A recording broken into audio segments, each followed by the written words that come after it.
Contoh soal yang ketiga adalah menghitung delta H reaksi dengan menggunakan hukum Hess.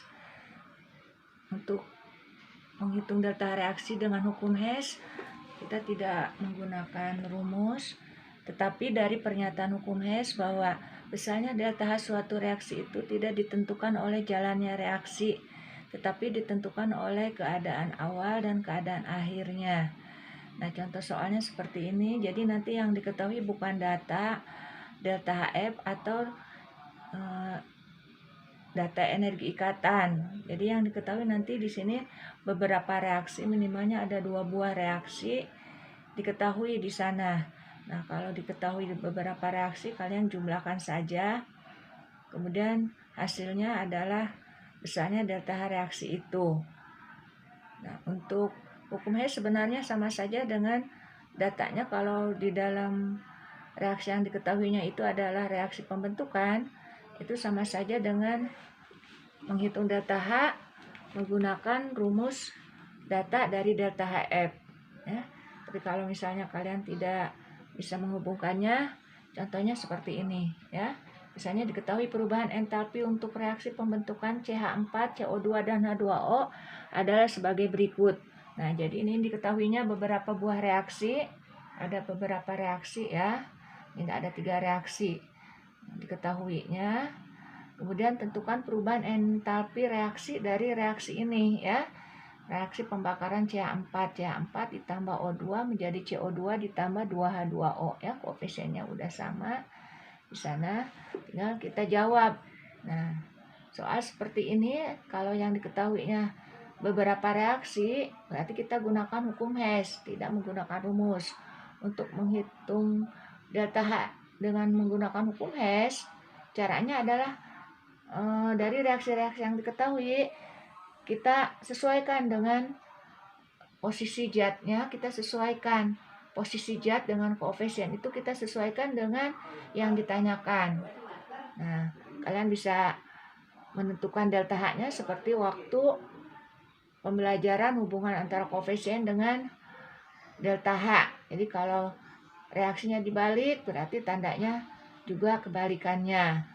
Kalau koefisiennya kita kalikan 2, berarti besarnya delta H juga dikalikan 2. Seperti itu, ya.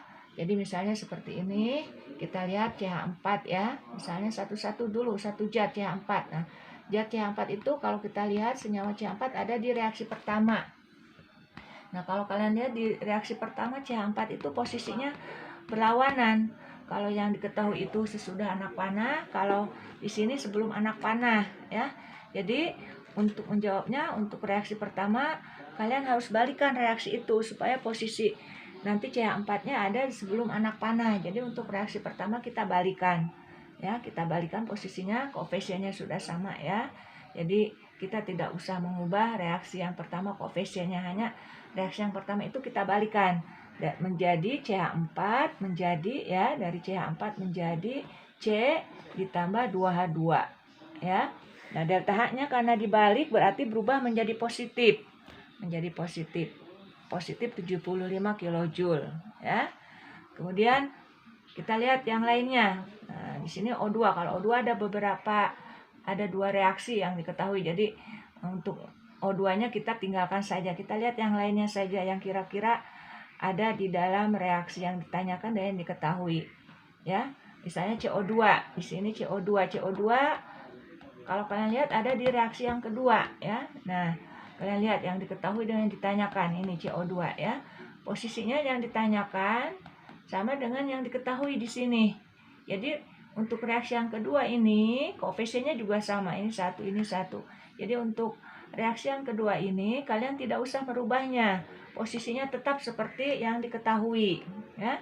Nah, jadi kalian tulis kembali reaksi yang kedua itu, C ditambah O2 menjadi CO2, ya. Nilainya tetap karena tidak ada perubahan. Koefisien tetap, reaksi juga tetap, jadi nilainya tetap, ya.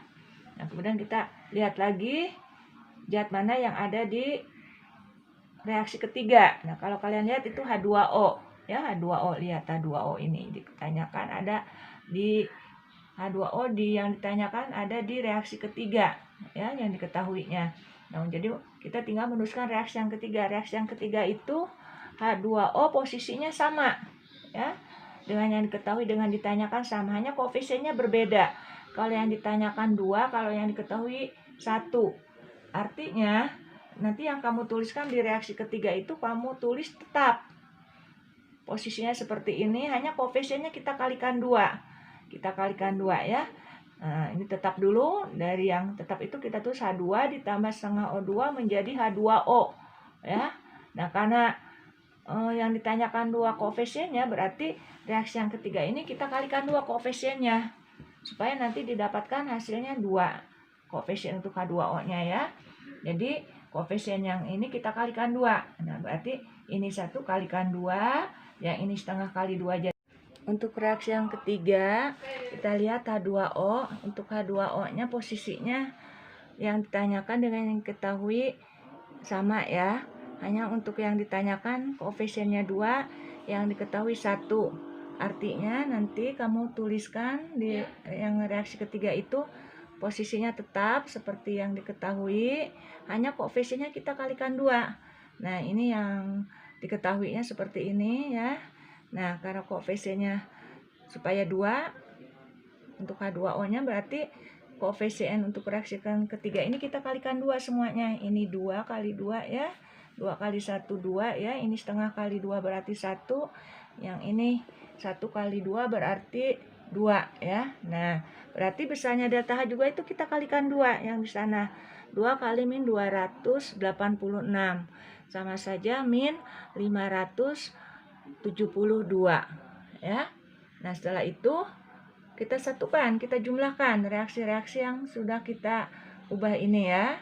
Kita jumlahkan, menjumlahkannya untuk zat-zat yang posisinya berbeda, sama, zatnya sama tapi posisinya berbeda, kita kurangi. Tapi kalau posisinya sama kita jumlahkan, ya. Misalnya seperti ini, C dengan C posisinya berbeda, jadi kita habis ini 2H2 juga posisinya berbeda, ya. Nah, ini habis gitu. Terus kita tulis sebelum semuanya, ya, sebelum anak panah maksudnya. Kita tuliskan sebelum anak panah ada CH4, ya. CH4 gas.